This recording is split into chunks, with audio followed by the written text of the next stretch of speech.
आपुली आईचा द्वासे जागता धन्य माता पिता तयाची कुळी कन्या पुत्र होती जे सात्विक याचा हरे वाट देवा गीता भागवत करती जे श्रवण अखंड चिंतन विठोबाचे कुळी कन्या पुत्र होती जे सात्विक याचा हरेक वाटणे तुका म्हणे मला घडो त्यांची सेवा तरी समाजा दैवा पार नाही कोई कन्या पुत्र होती जे सात्विक तयाचा हरेक वाटे देवा विठ्ठला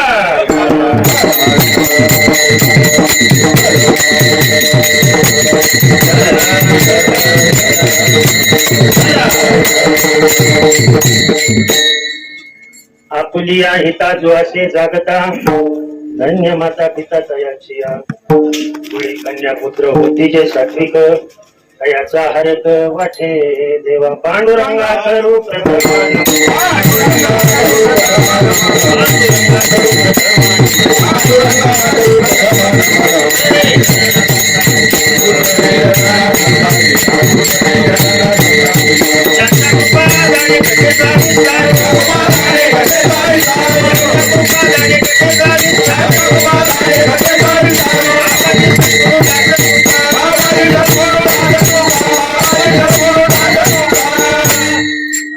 पांडुरंगा करू प्रथम नमन दुसरे चरण संतांच्या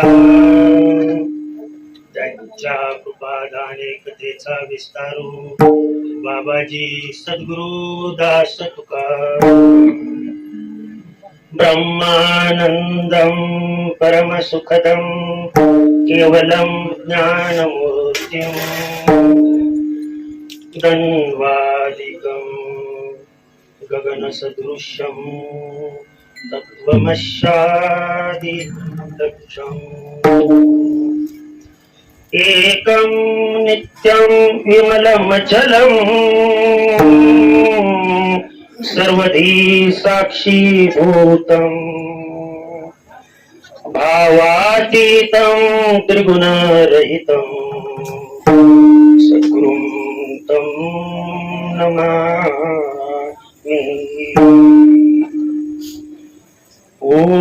ओम नमो जी हरिहर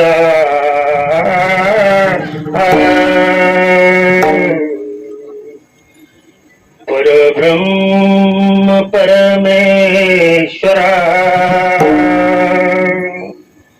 सद्गुरु पूर्ण अवतार सगुण साकारा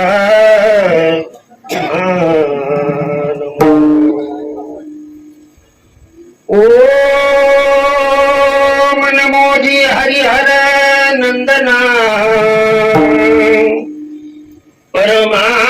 परमानंद आनंद घना खेळी बाळ रांगणा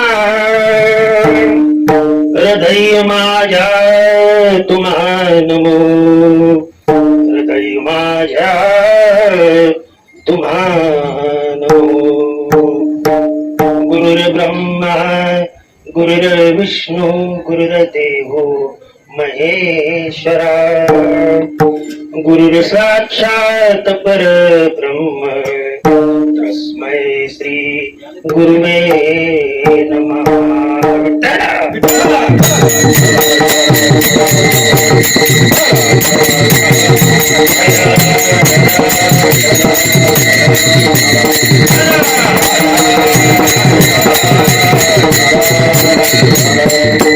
या हिता जो असे जगता धन्य माता पिता तयाची कुळी कन्या पुत्र होती जे सात्विक तयाचा हरेक वाटे देवा.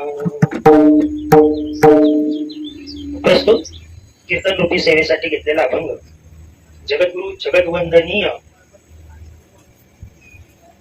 सत्य काय आणि असत्य काय याच पूर्णपणे बहाण असलेले जगद्गुरु पदवीला प्राप्त झालेले संत तुकोबाराय यांचा 4 चरणाचा आणि निमित्त द्वितीय पुण्य स्मरण कैलासवासी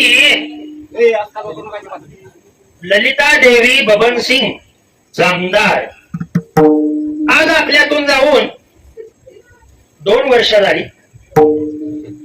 माझ्या मामी मनाना थोडक्यामध्ये त्यांच्या द्वितीय पुण्यस्मरणानिमित्त ठेवलेला हा कीर्तन रूपी कार्यक्रम.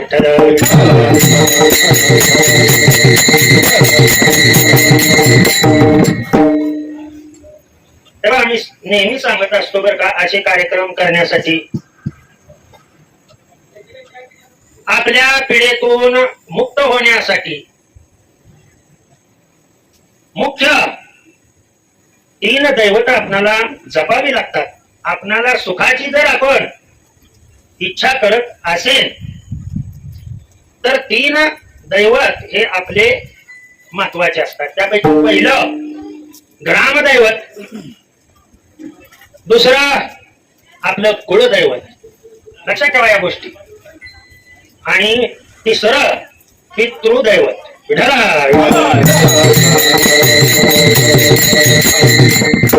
या तिन्हीपैकी एकाचा जरी दोष असेल, या तिन्हीपैकी बरं का लक्षात ठेवा, ज्या गावात राहताय त्या गावातली देवी देव दैवत झाले त्या गावचं. मग जिथे आपण ज्या अर्थ सरफेसवर राहतोय त्या अर्थ सरफेसवरती आपण ज्या एरियामध्ये वंडर्ड होतोय म्हणजे फिरतोय भटकतोय ते दैवत. कुलदैवत कुणाचं खंडोबा असेल, कुणाचं तुळजाभवानी असेल, कुणाचं लक्ष्मी देवी. आजपासूनच यात्रा सुरू झाली. आता सुरुवातीला यात्रा असते, नंतर जत्रा असते शेवटच्या दिवशी. यात्रा आणि जत्रेमध्ये फरक आहे. आता बऱ्याच जण वाटतं की जत्रा आहे, जत्रा नाही, प्रथम यात्रा असते. जत्रेचा 1च दिवस असतो फक्त.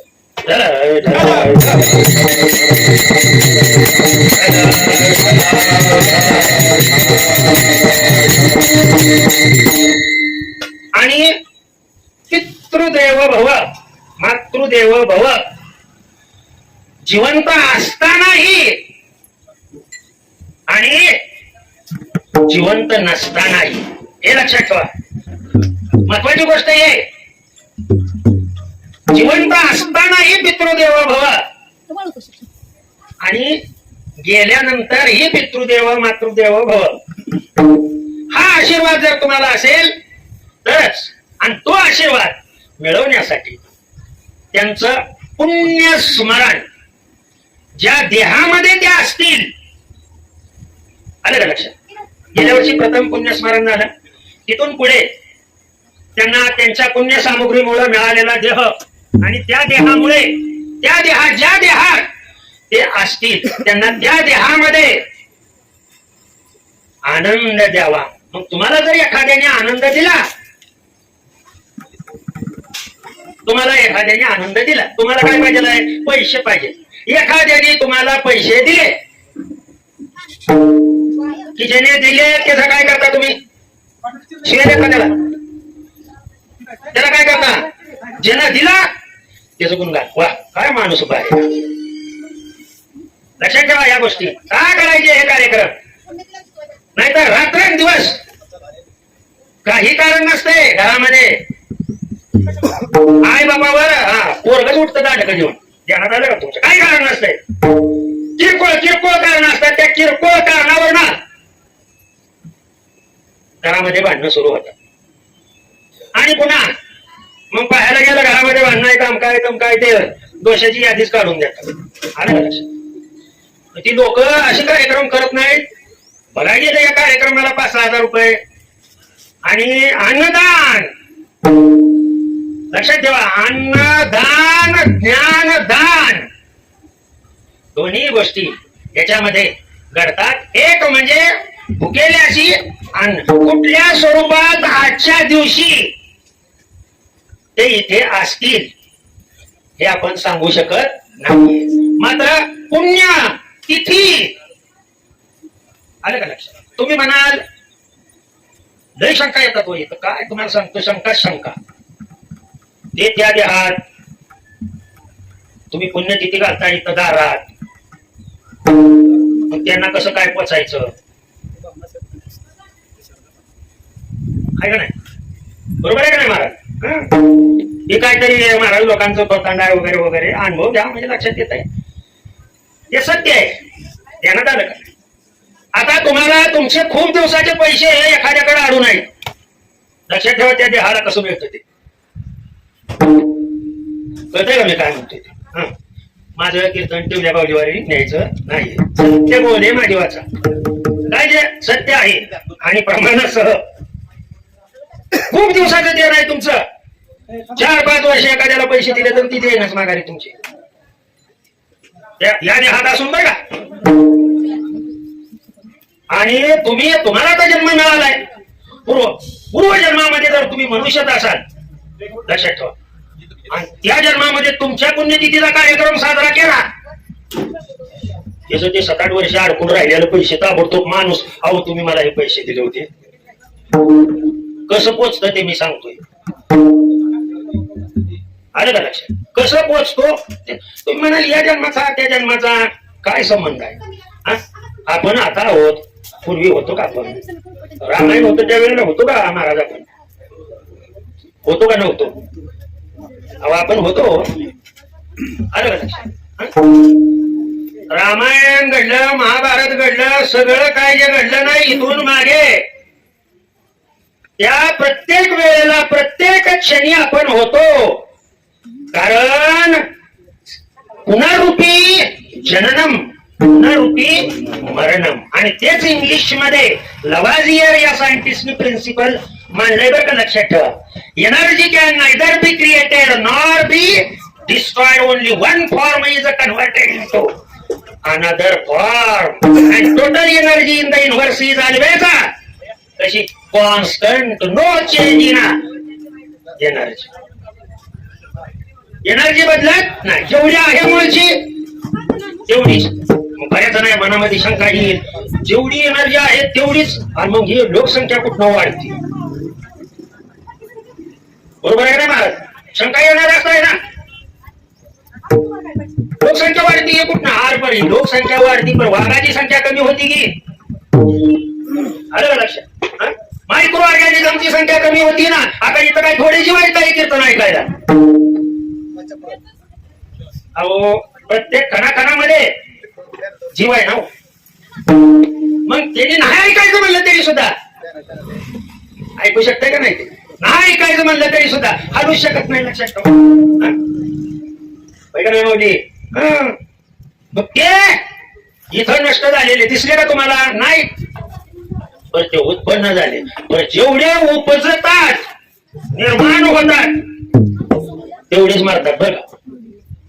लक्षात आलं का तुमच्या? एकाचं रूपांतर दुसऱ्यामध्ये होत. पहिल्यांदा लोक गावात राहत होती का शेतात राहत होती का डोंगरात राहत होती? गावात असायची, गावात. बरोबर आहे का नाही? का नाही? आता लोक कुठं जाऊन राहायला लागले, जंगल पाडून डोंगर पाडून त्या डोंगरात राहायला लागले. डोंगर हे वाघाचं ठिकाण आहे. पण त्याच्या कुठेतरी कानावर पडलेला असावा हे नामस्मरण. लांब लांब बसलेल्या ठिकाणी कोणतं काय तर म्हणतंय बरं का देवा. त्याला मनुष्य जन्माची प्राप्ती झाली. कुठं राहायला लागले? जंगलात जाऊन डोंगरात जाऊन राहायला लागले. किती अरण्य होती. काय होतं इथं इथं पूर्वी बरं लहानपणी इथं यायचं. अहो इथं कशाला त्या स्टँड वरती यायचं. स्टँड वरनं पुढे जायचं म्हणलं तर भीती वाटत होती. या अवस्था होती. बरोबर आहे का नाही? माणसं निर्माण होते. काही उंदरा मारते. आता या खोलीमध्ये उंदरे शांत बसून ऐकते तर ना नाही काय म्हणलं तरी ऐकते. उड्या हाणत का होईना पण ऐकते ते. त्यानं ऐकलं म्हणलं की या जन्मात 4 पाय ऐकलं बघा. पुढचे 2 पाय चल बरं म्हण विठ्ठल विठ्ठल. माझ्या हात देऊन या जन्मामध्ये विठ्ठल विठ्ठल म्हणत नाही, ऐकत नाही. त्याला देव म्हणतो याला लगा काय हे पुढचे 2 हात देऊन उपयोग नाही. मग या हाताचं ते रूपांतर कशामध्ये करतंय? पायामध्ये. एनर्जी कॅन नाही तर बी क्रिएटेड. आणि या तत्वावर आरूढ असणारे जगद्गुरु तुकोबा आहे यांचा अभंग आजच्या सेवेसाठी. विठ्ठल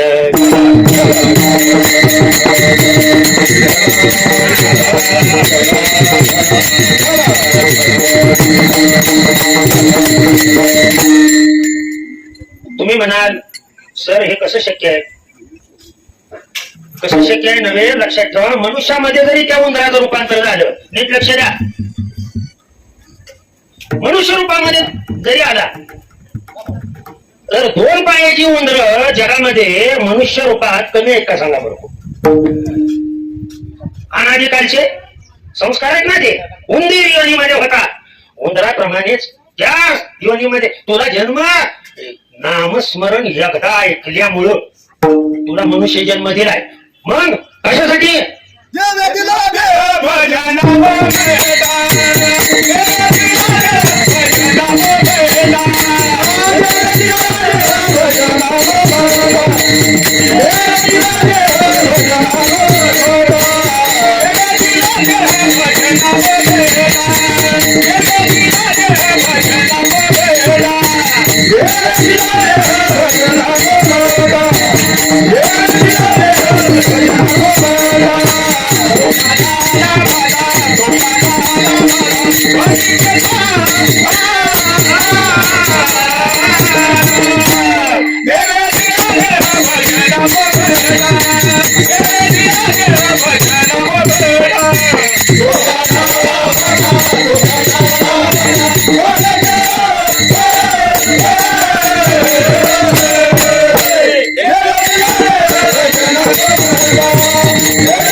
वास्तविक पाहता हा देह दिला कशासाठी?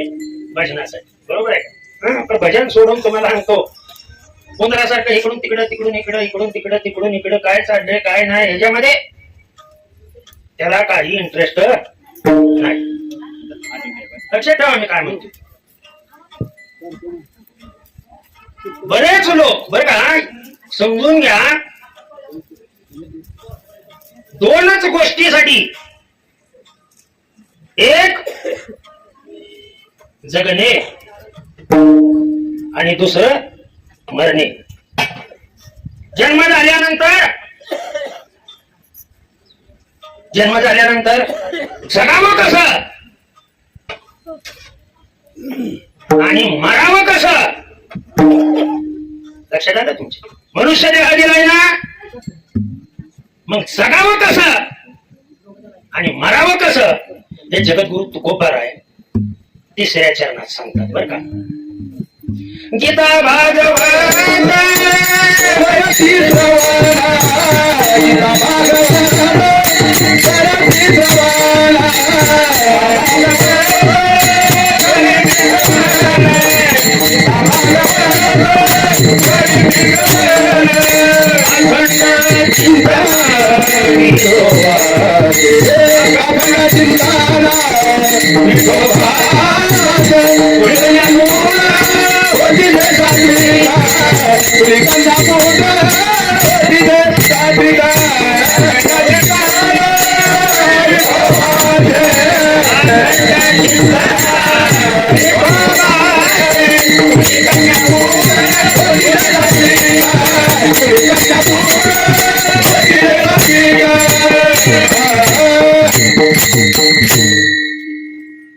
आता कुठला कुठे संबंध लावला ते बघा. हा अभंग अनेक वेळा कीर्तनासाठी घेतलेला आहे. परत तिथलं कीर्तन इथलं कीर्तन इथलं कीर्तन अजिबात एकामेकाचा काही संबंध नाही. गीता भागवत असं म्हणजे महाराज जगाव कसं माराव कसं नाही म्हणलेलं. बरोबर आहे का माऊली? गीता भागवत करीती श्रवण. तर त्याचं उत्तर आहे लक्षात ठेवा. आयुष्यामध्ये गीता वाचली की गीताचं वाचन जगावं कसं हे शिकवतं आणि भागवताचं पारायण केलं की हे मरावं कसं ते शिकवतं. विठ्ठल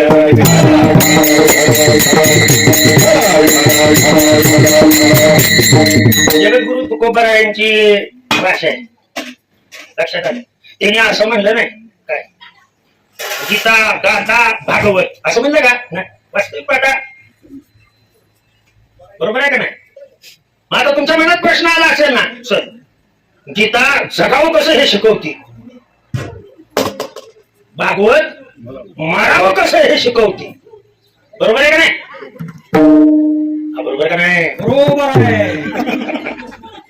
पण जगत असताना वागावं कसं हे शिकवतो. संगती कुणाची करावी आणि वागावं कसं हे शिकवतो गाथा.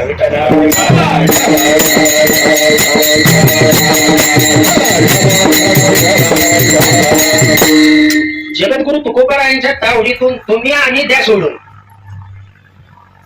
देव सुद्धा वाचले नाहीत बरं का. देव देव सुद्धा तत्व तत्वी वैराग्य आलं लक्षात. कुणाचं ऐकावं कीर्तन कुणाचं ऐकावं, भागवत कुणाचं ऐकावं, गीता कुणाची ऐकावी, कोणत्या महाराजांची कीर्तन ठेवावीत हितनं हा तो गाथा सांगतो बरं का. लक्षात ठेवा. गाथा काय सांगतो हे सांगतो. कीर्तन कुठल्या महाराजांची ठेवायची हे सुद्धा गाथा सांगतो का नाही? सांगतो का नाही? सांगतो. बरोबर. कारण कोणासाठी संत झाले कलिता बहुत ऐका नाही. असं आहे जगद्गुरु तुकोबाराय म्हणतात. एकदा असा प्रसंग उद्भवला बर का. हो जगद्गुरु तुकोबारायांच्या वेळची गोष्ट आहे. जगद्गुरु तुकोबाराय समोर गेले देवाच्या आणि देवाकडे पाहिल्यानंतर देवाचा घास नाही लक्षात ठेवत. जगद्गुरु तुकोबारायांकडे पाहायचा. अरे का लक्षात. जगद्गुरु तुकोबाराय म्हटले ए खाली मान घाल नको माझ्याकडे बघ. अरे का लक्षात. जगद्गुरु तुकोबारायांना भगवंत म्हटले तुमच्याकडे काय करायचंय. तुम्ही मी जे म्हणतो ते ऐकत नाही. तुम्ही काय म्हणतो ते ऐकत नाही. तुम्हाला जे त्रास देतात त्यांना तुम्हाला संत म्हणायला काय हरकत आहे. तुम्हाला त्रास देतात ना रामेश्वर भट्ट ऐका नाही. गर्भावरनं मिरवणूक काढली किती अपमान केला तुमचा. गाथा पुढे येऊन बुडवले पाण्यात. मग हे लोक तुम्हाला जे त्रास देते त्यांना तुम्ही संत म्हणा ना. जगद्गुरु तुकोबाराय म्हणले मी त्यांना संत म्हणणार नाही. तुला माहित आहे का म्हणले देव म्हणले मी कोण आहे ती. तू कोण आहे ती सगळं मला माहित आहे. तुला काय करायचं कर. मी त्यांना संत म्हणायला तयार नाही. परी माझ्या मुखी न म्हणे मी संत. तू सांगतोय माझ्या आयुष्यात तुला काय करायचे कर. देव समजून सांगतोय बरं का. मोठे महाराज आहेत मठपती आहेत राव, वेगवेगळे खासदार आमदार त्यांच्या पाठीशी आहेत राव, आणि तुम्ही संत म्हणत नाही त्यांना. एवढे मोठाले मोठाले सत्य करतात. बरोबर आहे ना? बरोबर आहे. मी त्यांना संत म्हणणार नाही. आणि असे म्हणणारे जगद्गुरु तुकोबाराय अभंगाच्या शेवटच्या चरणात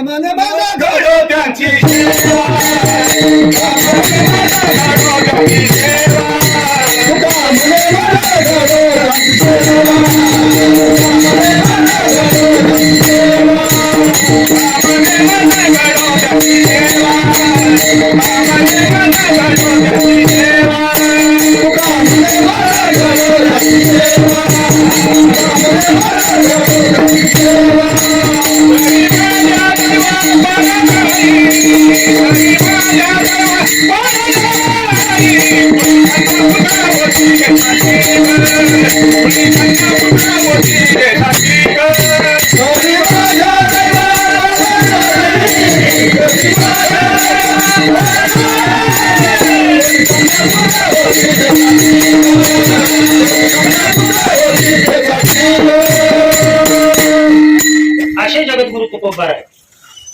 मी मुखानं माझ्या त्यांना संत म्हणणार नाही. आणि तुकोबाराय काय म्हणतात? तुका म्हणे मला घडो त्यांची सेवा. किती विरोध आहे होईल तो. मग सेवा कुणाची घडावी? कुणाची सेवा घडावी? कुणाची सेवा घडावी त्यांना तुम्ही संत का म्हणत नाही? का नाही म्हणत तुम्ही संत? जगद्गुरु तुकोबाराय म्हणजे त्यांनाच विचारा तुम्ही. ते त्यांच्या हिताशी जागृत आहेत का? कारण त्याची माझ्या हित करीती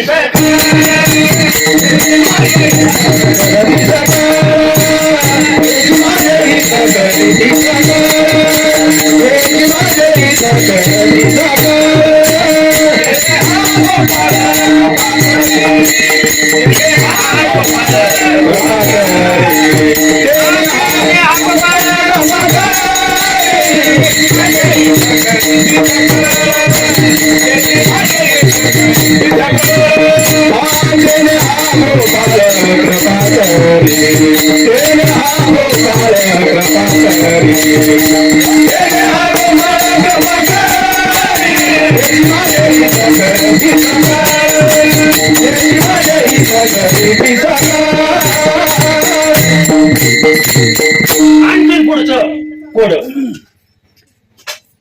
मी संत त्यांना म्हणतो त्याची माझे हित करीती सकट. त्याची हित शब्द सांगितलेला आणि त्या अगोदर मी तुका म्हणे मला घडो त्यांची नाव सांगितलेलं.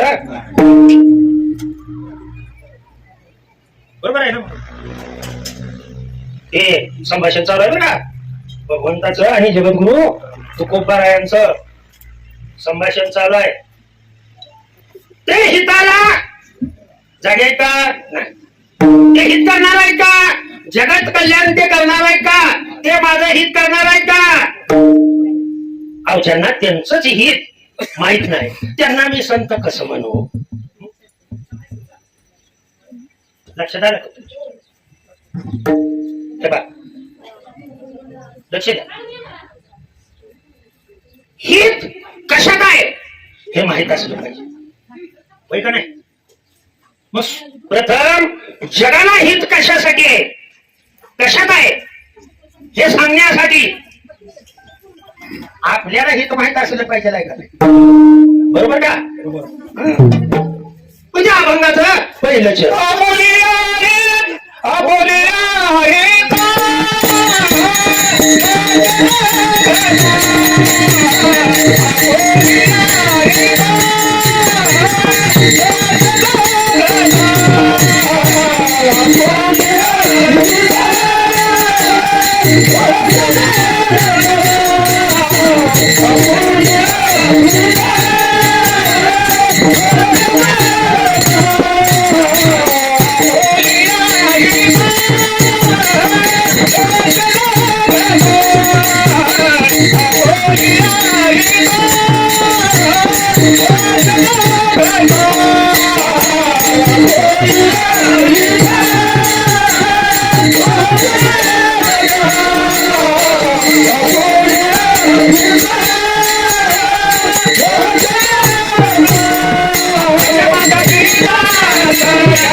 ज्याला आपलं हित माहित आहे, जो आपुल्या हितासाठी हिताच्या वेळेला जागृत आहे,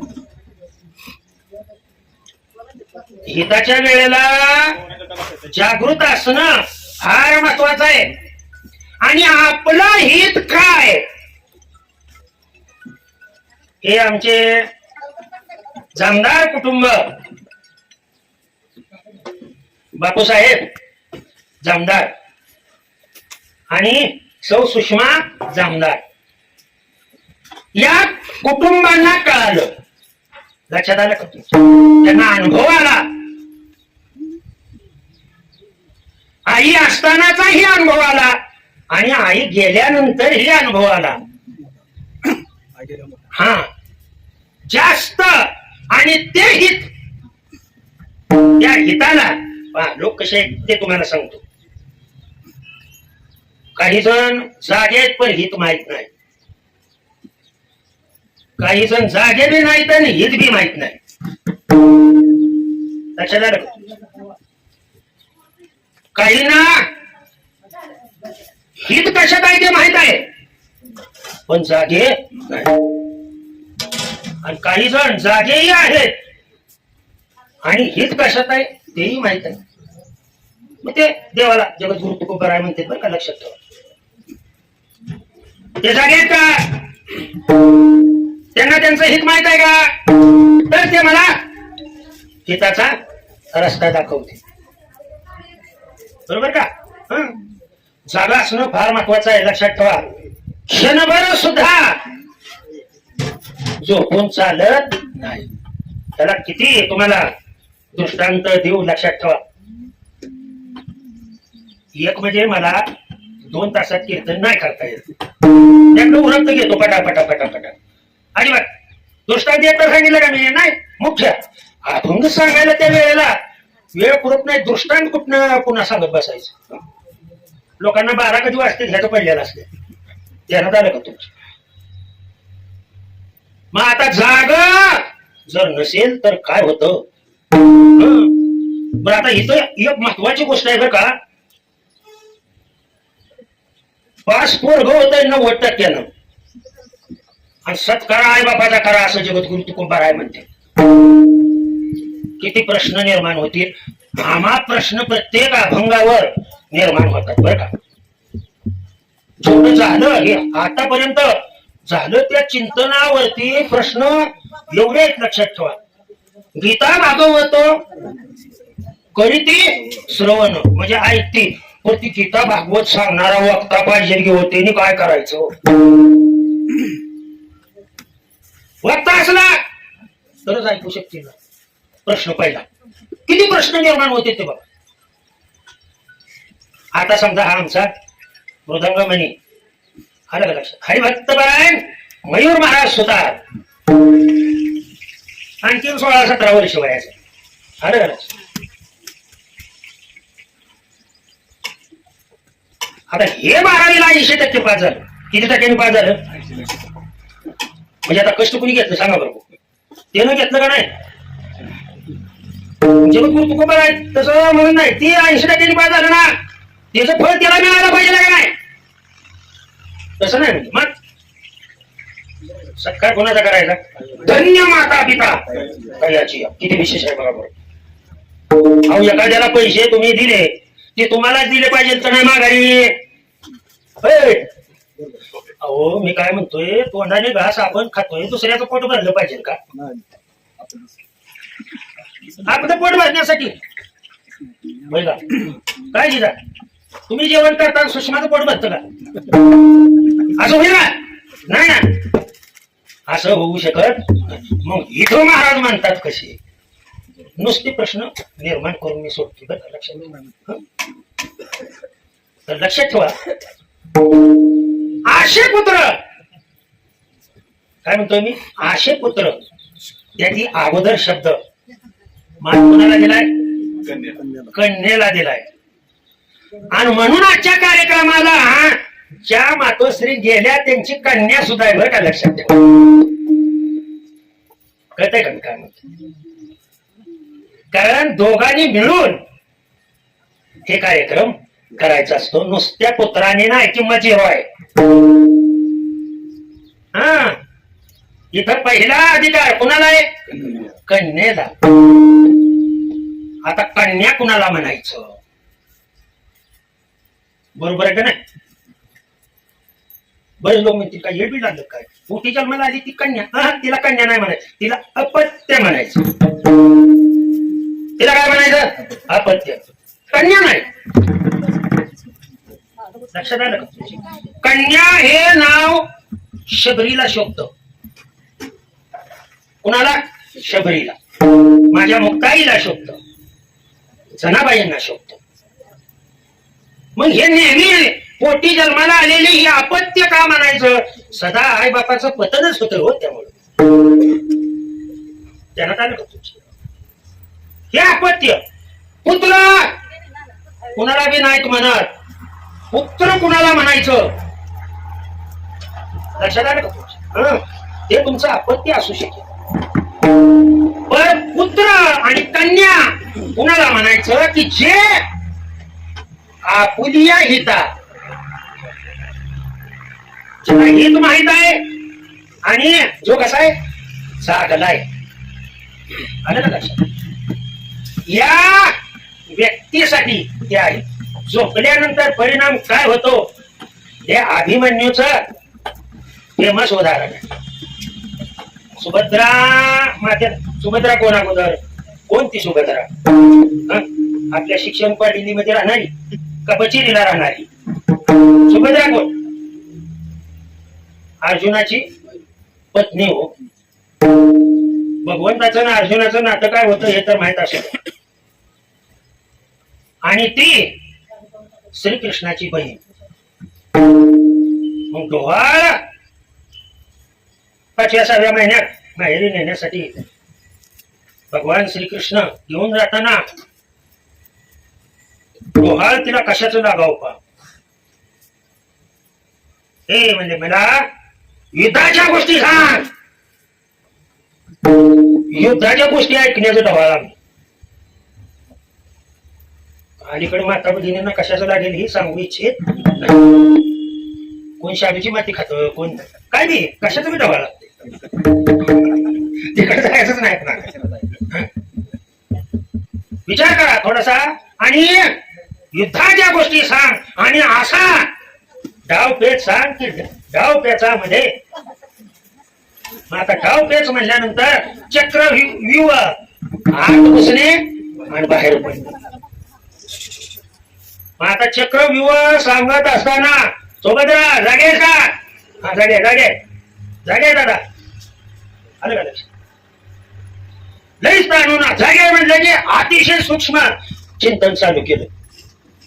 आणि तुम्ही बघा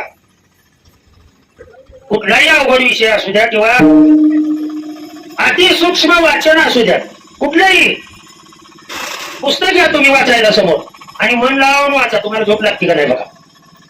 काय म्हणतो झोप लागणार? अति सूक्ष्म चिंतन करत असताना चक्रव्यूहात घुसायचं कसं इथपर्यंत ऐकलं हो. पण तिथनं पुढे हो हो जागे हो हो खरं. आणि त्याचा परिणाम काय झाला हे बी माहित आहे सर्व. आलं का? म्हणजे ही फक्त माहित असून उपयोग नाही, जागणं बी आवश्यक आहे. पण तुम्ही आम्ही कीर्तनकार प्रवचनकार यांना सगळ्यांना माहित आहे बघा, सगळ्यांना माहित आहे ना. आपण 20,000 रुपये आपल्या कीर्तनाचा घेतो हे बाबा आहे. कशाला म्हणायचं पुण्य कशाला म्हणायचं हे माहित आहे त्यांना. तरी सुद्धा माझी सुपारी किती आहे माहित आहे का तुम्हाला? सुपारी म्हणते आली लक्षात आलं. मग ह्यांना हित कशात आहे ते माहित आहे, पण जागे काय नाही हो. आहेत का जागे? म्हणजे ते डोळं दाखवून मारणार दूध पिते. मी काय म्हणतो, पण ही मांजरं एवढी हुशार आहे. तुम्ही किती बी यांच्यावर चिकन फेकावं, मांजराला डोळं दाखवून जरी ती दूध पित असलं तर तुम्ही काठी घेऊन हाणण्याचा प्रयत्न करा, ती नाही त्या काठीत सापडणार. जसं हे महाराज लोकांचं झालंय. विठाला मी जरा खरं बोलतो, राग येऊ देऊ नका, पण खरं बोलतो. त्याच्यामुळे हे कार्यक्रमच बंद झाले हो. कोण तिथं हवान 13वान वर्ष श्राद्ध पुण्यतिथी वगैरे असलं काय कोण करायला नको म्हणते. द्यायचं कुठले एवढे पैसे? पैसे घेऊ नका असं माझं मत अजिबात नाहीये. समोरच्याच जशा पद्धतीनं ऐकत आहे तो देतो. आलं का लक्षात? आता म्हणून म्हटलं मी काय म्हटलं, जगद्गुरु तुकोबार आहे, देवाला बांधण्याचा अधिकार त्यांचा होता. आणि ज्यांना हे आपलं हित माहित आहे, जे जागे आशे लक्षात आलं, भक्तच तुला आवडतात ना रे. या अभंगाचं दुसरंच पुत्र होती जे साथी कन्या पुत्र होती जे साथी कन्या पुत्र होती जे साथी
आशी पुत्र आलं का लक्षात?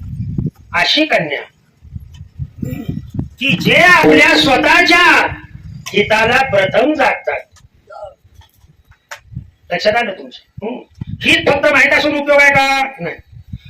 मला माहित आहे हो सर, हा पितृदोष आहे, पितृदोषामुळं घरात आमचा त्रास होतो हे मला माहित आहे. मग त्याच्यामुळेच भांडणं होते हे बी माहित आहे. मग काय पितृदोष काढण्यासाठी काय करावं लागेल, काय करावं लागेल? आणि घरामध्ये कोणाला पितृदोष नाही असं गरज नाही. आलं का लक्षात? रात्रंदिवस दुःखाच्या कारवळ्यात आहे, त्याला केवळ कारण आहे. जगात सुखी कोणी नाही. घर बांधलेली असतील, बिल्डिंग बांधलेली असेल, पण ह्यानी त्याच्यावर तुंबायचं, त्यांनी ह्याच्यावर तुंबायचं, ही तुंबातुंबी चालूच आहे. आणि त्यातल्या त्यात बायका पोरांची जास्त आहे. हा पितृदोष, हा मोशा.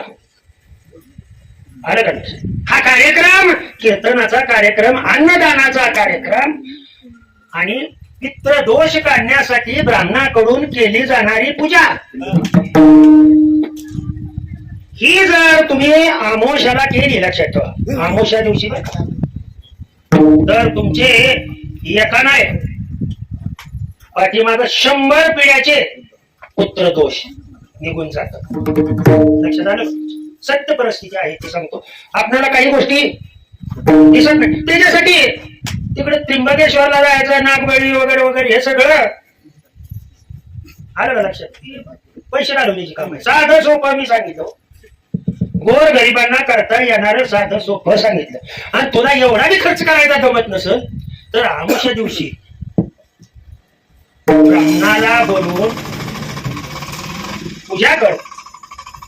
कमीत कमी ब्राह्मणाला तर दक्षिणा दे, हा खर्च जास्त वाटत असेल तर.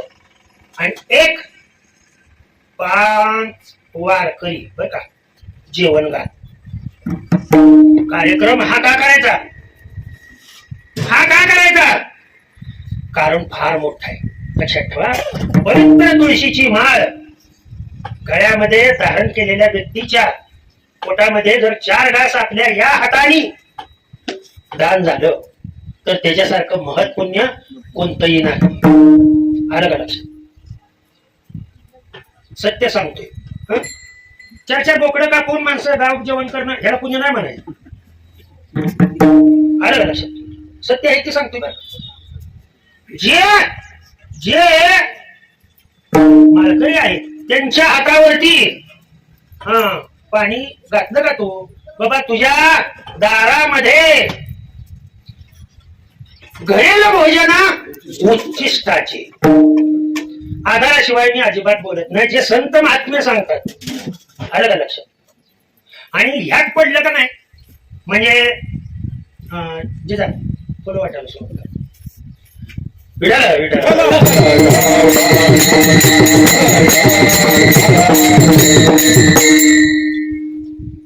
तुम्ही हा उपाय करून पहा. मुलांची लग्न न होणे, मुलींची लग्न न होणे, चांगल्या मोठ्या मोठ्या घरची स्थळं येतात. लक्षात ठेवा, पितृदोष असेल तर ती लोक डायरेक्ट तोंडावर बोलत नाहीत, आम्ही तुम्हाला कळवतो. आलं का लक्षात? आणि असलं काय नसेल तर कधी फोडायची सुपारी सांगा. तिथं जाग्यावर लगेच म्हणते कधी फोडायची सुपारी. आणि असलं काहीतरी असेल ती देवाला येऊ देत नाही आपल्याला. पितृदोष असेल तर देवाचा सुद्धा घास नाही घरात यायचा. देवने आतमध्ये यायला आतलं गिराय काय तू जा की तू बस तिथं. मला किती दुःख होत आहे तुला सांगून उपयोग आहे का? जन्माला घातलेली मी, पण ह्यांच्यामुळं मला यमाचे यमदंड सोसावे लागते. आलं लक्षात? पुन्हा शंका सर मरून आता 10 वर्ष झाली की हो, आणि आता कुठला पितृदोष? मी आला त्या दिवशी संपला. ह्याच्या पाठीमागे मी सांगितलंय ते 27 तत्वापासून बनलेला असतो. त्यातली फक्त देह मरतो म्हणजे 10 तत्व जातात. तर आता किती? 17 तत्वाचा देह शिल्लक राहतो. लक्षात ठेवा. आणि त्याची शांती जोपर्यंत तुम्ही करत नाही तोपर्यंत तुम्हाला सुख नाही. काय काय वेळेला असं होतं बघा, दारात बांधलेलं जनावर दिवसभर खातं, रात्री सुद्धा धार. आणि त्या जनावराला तिथे पुन्हा मग काळ स्थिती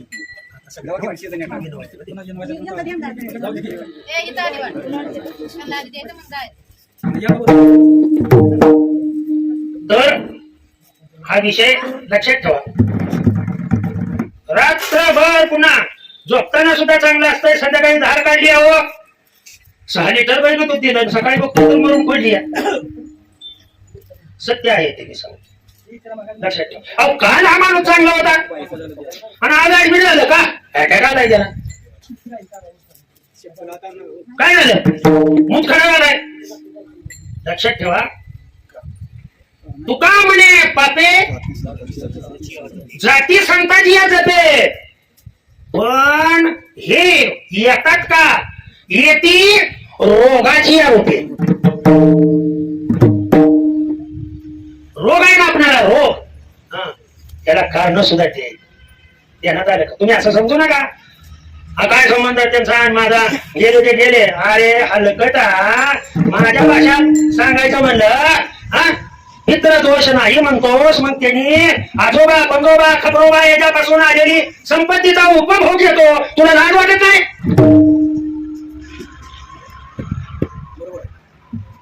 त्यांचा अधिकार ती काय नाराज होतात? अरे माझ्या वडिलांनी दिलेली मी माझ्या मुलासाठी जपून ठेवली, त्याचा उपभोग घेताय का नाही तुम्ही? त्यांच्या संपत्तीचा उपभोग घेताय का नाही? हं? त्या संपत्तीचा जर उपभोग घेत असाल तर लक्षात ठेवा, आपण या संस्कृतीमध्ये मानव म्हणून जर जन्माला आलो असेल लक्षात ठेवा, तर आपलं हे कार्य आहे. घरातील गेलेली व्यक्ती गेली लक्षात ठेवा, परंतु या व्यक्तीचा, गेलेल्या व्यक्तीचा बरं का, आमचे जे मेहुणे आहेत बापूसिंग जामदार यांना फार अनुभव आलाय लक्षात ठेवा. अनुभव आल्यानंतरच त्यांच्या लक्षात आले की आपण हे कार्य करणं फार महत्वाचं. होतात का नाही? घरामध्ये भांडणं होतात का नाही? होतात ना. पण आपल्या लक्षात येत नाही, त्या गोष्टी लक्षात येत नाही. हं? आपण जिवंतपणी, मी पहिल्यांदाच बोलून गेलो काय, मातृदेव भव आणि पितृदेव भव, पण जिवंत असतानाही आणि या देहातून गेल्यानंतरही का असं का? आई निघून गेले, आई मृत्यू झाला, म्हणा बरं बघू तुम्ही, मी तिचा पुत्र नाही म्हणू शकताय का तुम्ही?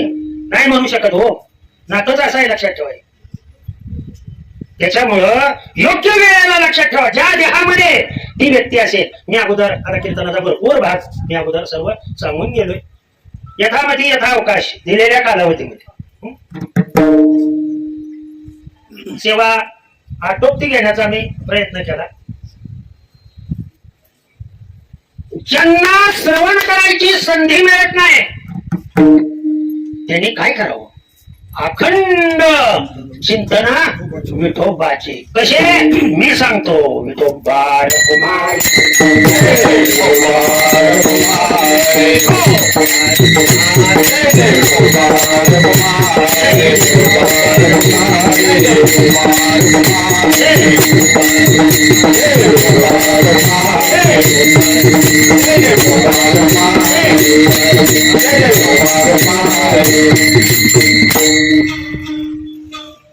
मी विठोबा रुक्माई म्हणलं तर कुणी हात नाही, काय नाही, मोबाईल मधनं लक्ष इकडं तिकडं सुद्धा नाही, काय ते वरनं बघतंय बरं का सगळं. लक्षात ठेवा, कोण काय करतंय, कोण काय नाही.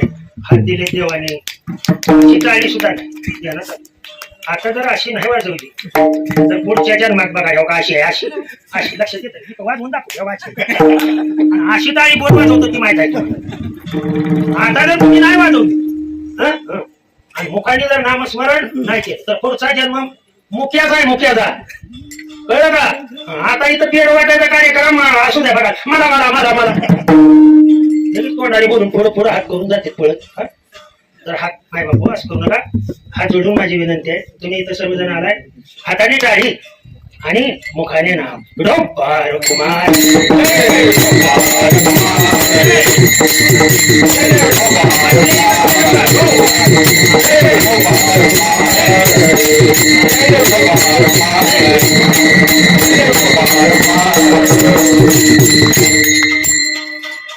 कुणी कन्या पुत्र होती जे सात्विक तयाचा हरेक वाढे देवा. मग कुळी कन्या ही एकाच घरात होती आणि कुळी पुत्र ही एकाच घरात होते. त्यांचं भजन नको का करायचं? ज्ञानेश्वर माऊली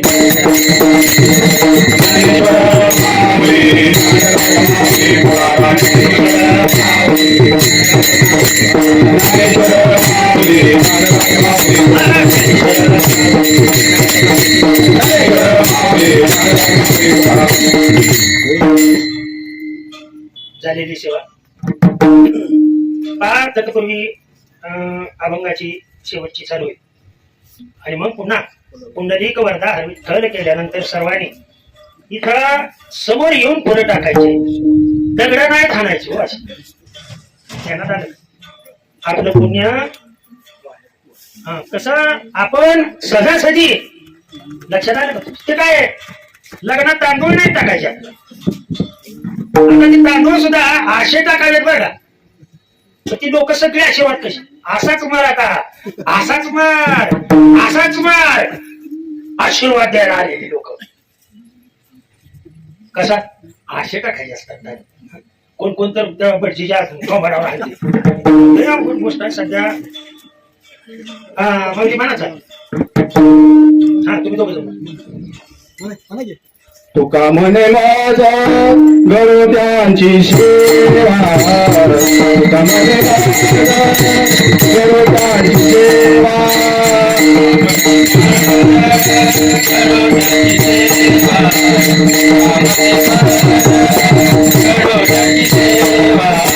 तुका म्हणे माझा गरुडांची सेवा तुका म्हणे गरुडांची सेवा तुका म्हणे गरुडांची सेवा गरुडांची सेवा तरी माझा दैवा पार नाही तरी माझा दैवा पार नाही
अभंग म्हणा शेवट.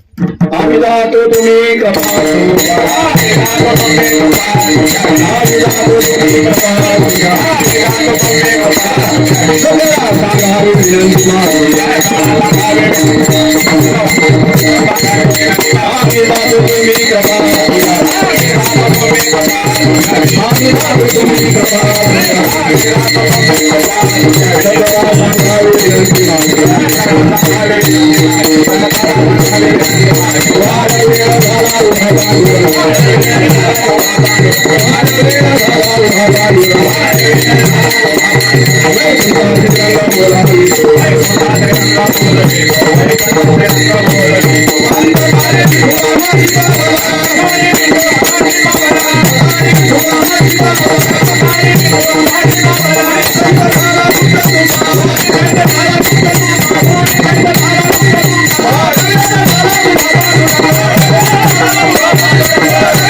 जय विठ्ठल.